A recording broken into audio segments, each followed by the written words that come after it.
Hey everybody, welcome back to the Relentless Sportsman channel. Thank you for tuning in today because I have a special video. In this video, my dad and I travel to a little river that holds quality fish because of its depth. It's a nice river. A lot of rivers you see this size don't hold a lot of fish simply because it just doesn't have enough depth. It's a very special place to me because it holds fish. It's not around where I live, so it does take a while to get there. Because of that, I only like to go there maybe once or twice a year. In this video, you're going to see my dad and I going up a river in order to pursue fish.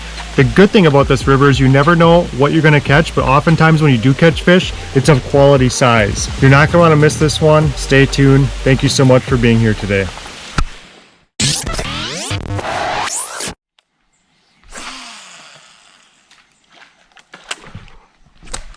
Got him!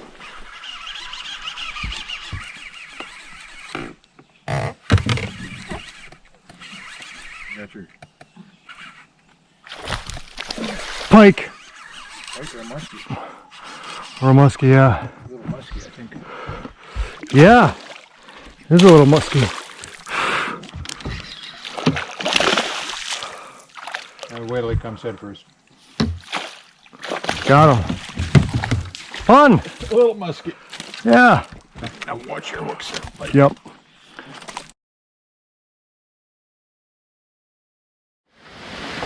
So after that first muskie, I just turned off my camera. There was so much going on. And because I was using the Whopper Plopper, it was a mess when that muskie got in the net. My dad netted the muskie, it got in the net, the treble hooks were wrapped around the net. It was really hard to get out, and he's got a nice coated net, and it was still difficult to get out. Plus the fish were shaking. If you've ever handled muskies before, it's just a mess. We tried keeping the muskie in the net as long as we could in the water, and we did a pretty good job with that. But there was so much going on, and on top of that, the reason why I'm telling you this right now is because the bugs were so bad, the horseflies. I just ended up turning the camera off. There was way too much going on. I turned the camera off, I set it down, I helped my dad get the fish out of the net so we could release it safely back into the water.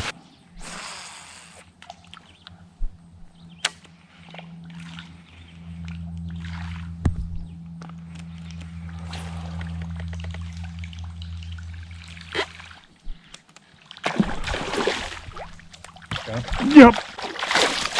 Another muskie.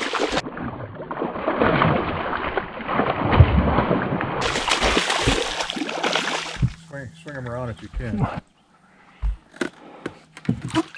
This one will leave in the water in the net. Yep. Just a second, I get my rod. You can keep them head up. I know what to do. There. Oh, a little smaller than the last one.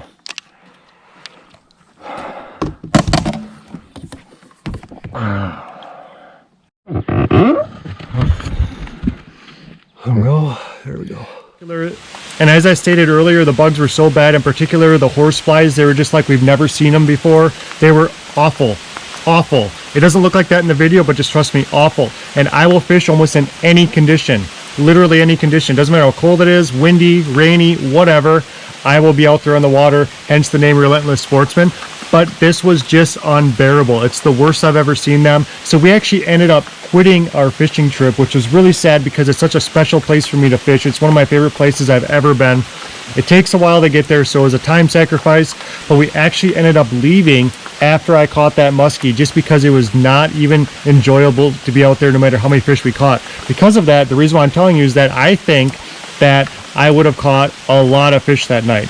Those two muskies I caught were within 5 minutes of each other, within 100 yards of a little stretch of the river. The first stretch we started to float. We still had miles to float after I caught that second muskie, which was even bigger of a problem because I kept thinking, oh my gosh, all the fish we could be catching right now, but we actually ended up having to leave because of the flies. I'm going to be doing another video at the same spot, starting at the point where my dad and I started today. He might be with, I might be with someone else, or I could be alone, I don't know yet. But I'm going to start there, I'm going to float all the way back to where we put the boat in the water originally, and I think I'm going to do quite well if the bite is on just like it was that night. So like I said, it's a shame, but those things happen. But I just want to show you Topwater muskie, if you can find a small river with depth, there's probably muskies in there. Using the Whopper Plopper is a really great way to trigger strikes, especially in the evening when the light's getting lower, just like you saw in this video. Stay tuned for another episode coming up quite shortly, actually, where I'm going to go and break down rapids and eddies and backwaters and running water while using topwater bait for smallmouth bass. You're not going to miss that one. Thanks for tuning in. If you haven't yet, please consider subscribing. Thank you so much for your time. I'll see you next time. Bye-bye.